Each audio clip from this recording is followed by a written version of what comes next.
Goeiedag julle, en namens die hele beleefspan wil ek net sê, dit was vir ons so 'n voorreg om weer hierdie week saam met julle te kon kuier. Nou, in hierdie week het ons op reis gegaan. Ons het begin deur te ontdek dat ons harte maklik fokus verloor en van God af kan wegdryf. En daarom gee God vir ons ritmes wat ons harte telkens teruganker by hom, vasmaak, nie laat rondbeweeg nie. En een van daardie mooi ritmes is aanbidding. Maar soos die week ontvou het ons ontdek dat aanbidding baie groter is as wat ons dikwels dink.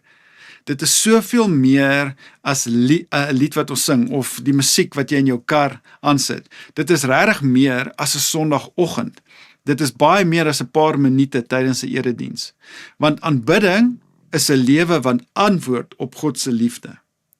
Ons het ontdek dat liefde groei wanneer ons sy liefde leer ken. Ons het gesien dat vertroue groei wanneer ons sy karakter leer ken. En ons het gesien dat ons gehoorsaamheid, ons begeerte om hom te volg, is die vrug van 'n hart wat hom liefhet. En ons het gesien dat dankbaarheid groei wanneer ons sy goedheid begin raak sien. As ek hierdie week in een sin moes opsom, dan sou ek dit so gesê het. Hoe beter ons God leer ken, hoe natuurliker word ons aanbidding. Ons bly net vir 'n oomblik by hierdie gedagte. Ons dink maklik geestelike groei beteken ons moet harder probeer, harder glo, harder vertrou, meer lief hê. Maar die goeie nuus wys vir ons 'n ander pad.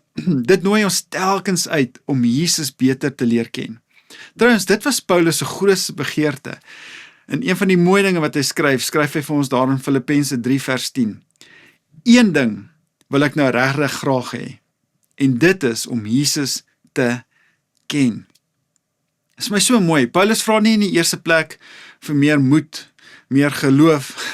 Hy vra nie soos ek en jy vir 'n maklike lewe, 'n beter beroep, 'n beter vrou of man nie. Nee, hy vra vir meer en hy vra ook nie vir meer sukses in sy bediening. Sy diepste begeerte is eenvoudig.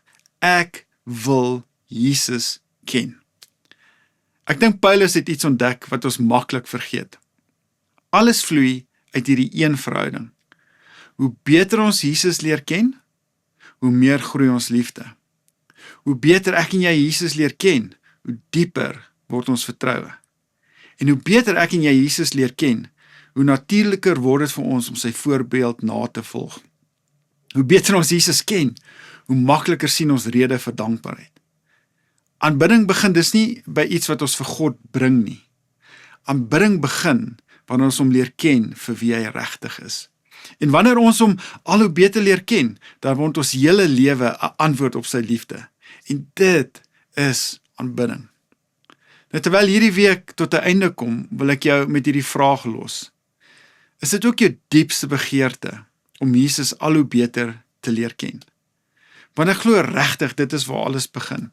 Ek glo dit is waar alles aanhou groei. So mag dit my en jou gebed wees aan die einde van hierdie week.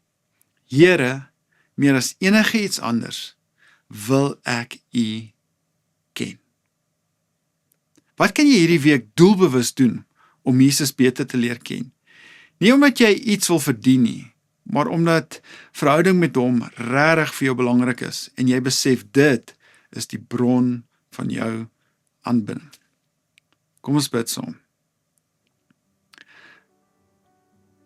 Here, as daar een ding is waarvan ek oortuig is, wat Paulus ons leer, dan is dit dat U geniet om U hart aan ons te kom openbaar. Dat U geniet dit om U self vir ons te kom wys, sodat ons U beter kan leer ken. Dankie, U kruip nie weg van ons nie. Dankie dat U nie U self wegsteek, sodat ons U kan leer ken en ontdek, en meer van U ervaar nie. Ons is so dankbaar daarvoor. So dis ook my grootste begeerte, mag elkeen van ons U beter leer ken. En mag daai kennis, verhoudingskennis, mag dit alles verander van wie ons is en hoe ons optree. En dit vra ek in Jesus se wonderlike naam.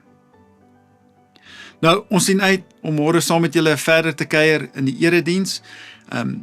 Namens die hele beleefspan, mag julle 'n wonderlike naweek hê. Mag God se goedheid, mag God se vrede en die vriendskap van die Heilige Gees jou agtervolg.